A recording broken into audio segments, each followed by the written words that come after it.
There's a major update coming to Mech Arena in just a few days from now, and it's going to include a brand new event with a new mech and weapon, 3 new maps for free-for-all, and a new Onslaught campaign. Okay, so first up is Salvor, who is a brand new legendary support mech, which is finally the healer mech we've all been asking for. We have been asking for an actual healer at a higher rarity that's not just MD for a super long time, and this is finally that mech. So this is going to be pretty exciting for a lot of people who want to play as a healer. I mean, some people play with a max MD in endgame just because they want to heal their teammates, but here's how it works. So it has to target an ally, and then it shoots a projectile at the teammate, healing the teammate and itself. But it does heal itself less than it heals the teammate, which is basically how MD works too. MD heals 50%. It heals itself 50% that it heals its team. So it heals itself significantly less. This will probably be the same or around the same, which I guess it's supposed to balance it so you can't just heal yourself up a ton, but I don't know. The MD healing isn't significant. Like, it wouldn't be that OP if it could just heal itself the same too, but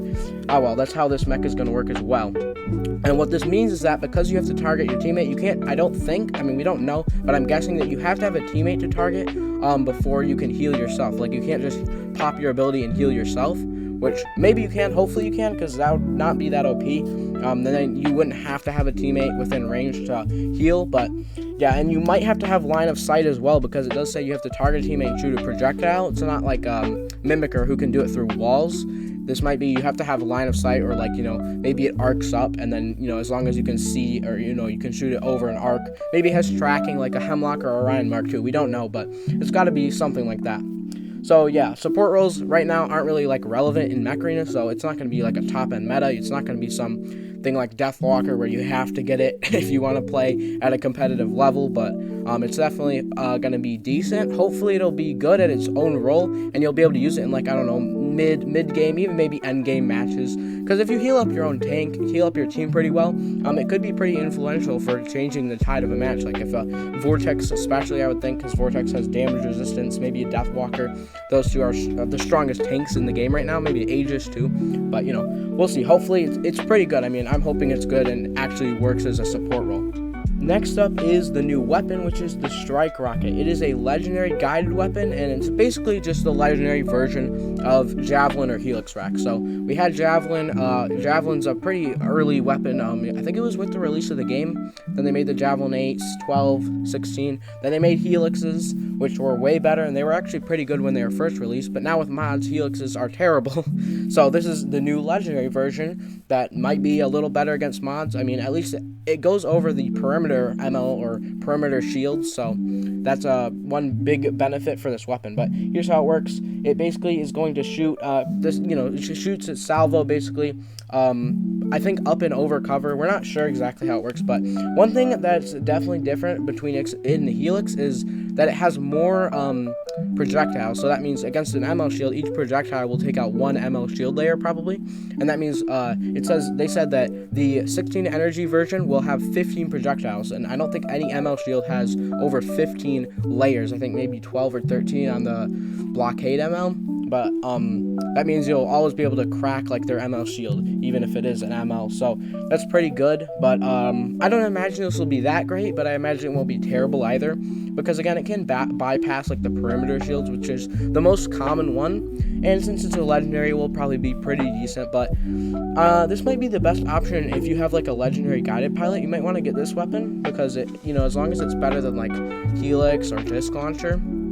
And Savant is kind of like a legendary Helix, but it's almost like a missile rack sometimes, because it just shoots straight. So we'll see if this has like the minimum range where you can't fire Helix or Javelin when the enemy's too close to you. But this will probably again be like a mid-range weapon, best at mid-range, not like a sniper range over 150 meters, but probably between 50 to 100, 110, 20, something like that, whatever its max range is. So I don't imagine it'll be that great though. Probably just a mid weapon, but we'll see. We'll have to wait and see. We don't have a ton of details about it. Next up, there are 3 new FFA maps coming to the game. At the release of FFA, there were only 2 maps in the game, and then pretty shortly after they added a 3rd, but it has been a long time since any new FFA maps have been added, and we've had the same 3 in the tournament rotation for this whole time, and FFA tournament is very often, so we have to keep playing on these same maps. So what this means is I'm pretty sure they've released 3 specifically, so that this will be another 3 in a tournament rotation. And somewhere here, I'm going to show you the images we have of them. You can see they're basically basically remixes of previous like 5v5 deathmatch maps, I think. We also have the one that has a CPC now, but all of those were originally 5v5. They're just taking the assets and put them into, you know, a FFA map, which is, you know, not great because we're just gonna have to keep looking at the same themes. So personally, I mean, that's not going to be like the greatest, but at least for FFA tournaments, it's definitely going to be a good refresh in the scenery and the layout. Obviously, the layout is going to be different. These will be bigger, but one is like that like Christmas Santa factory of diesels, right? And then we have the blue and red boxes, and the last one is the newer, like the one with the black hole in the middle, in the that's like next to Mars or something. I don't know, whatever the lore is, but they look okay. But you know, we can't see too much about them, but at least it'll be a refresher. And honestly, since FFA is only in tournament, basically, I mean, it's pretty good that they're refreshing the scenery. So we'll have, you know, 1 week we'll have the original 3 FFA maps, then we'll have some 5v5s, then we'll have the new FFA maps, then we have some other 5v5s, and then we'll be able to switch it around more, which I definitely think is a positive change. But it's not like we got any new looking maps like we did with those 2 new CPC ones. So, well, actually the one, just Champions Forge, but yeah.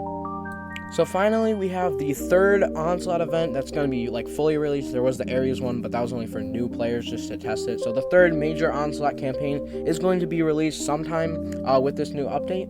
And it is going to be for Gatecrasher. So Gatecrasher is available for 8 coins in the Gear Hub, but with the previous 2, the price for like buying all the weapons and the mech to be able to progress through was not worth it at all for the final reward. You had the limited skin, which is not even limited anymore, but basically a special legendary skin that is very rare. Very, very few players do have them, but you know, it's if you really want that skin, then I guess it's worth it. But just for the 8 coins, you get like 1,600 8 coins, I think, for the Scorpius and Killshot. So it's totally not worth it because you literally have to spend like 20,000-30,000, which is ridiculous. But one thing that with the other 2, with the Killshot and Scorpius, we did get some weapons released to the Gear Hub early.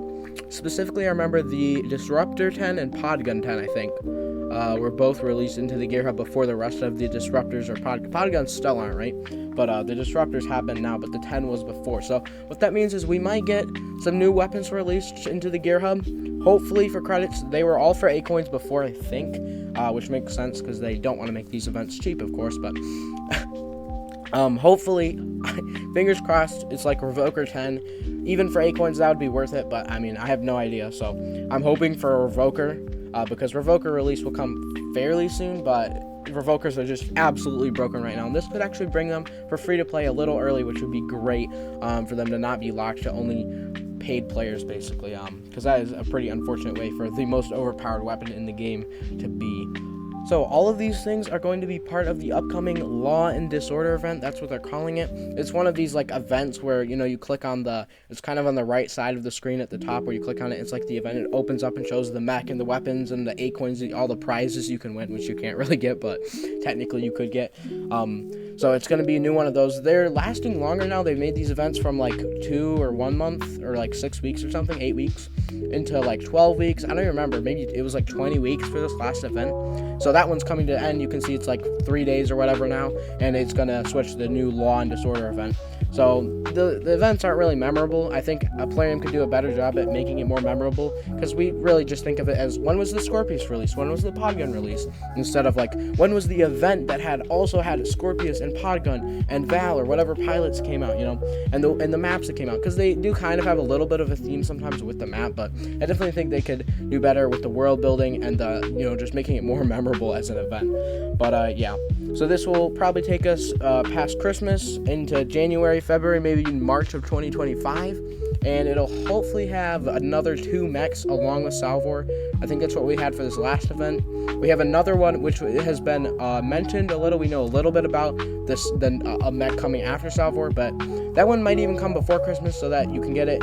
It'll be before Christmas so people can get it for Christmas, you know, as a present or a gift card, whatever. But we'll see. Maybe another weapon will come out. We typically get more weapon releases than mech releases. There also might be new skins for Christmas and new skins for Salvor. So that'll be cool. Hopefully there's some cool new legendary skins, even a good skin set. I imagine there'll be a skin set for the new event, because they typically do like a new set of epic skins for every mech. But again, we'll have to wait and see. Yeah, so let me know what you guys think about this in the comments. I really appreciate you watching. If you'd like, if you enjoyed the video and want to see more updates in the future, just drop a like, subscribe if you don't want to miss any updates. I typically do news videos when there's a big update like this, or I try my best. And if you guys can hear a difference in my voice, I did get some work done, so my voice has officially been nerfed, guys. This is a tragic day in history. I don't sound great, honestly. I don't like the way it sounds, but yeah, anyways, thank you guys so much for watching, and I will see you in the next one.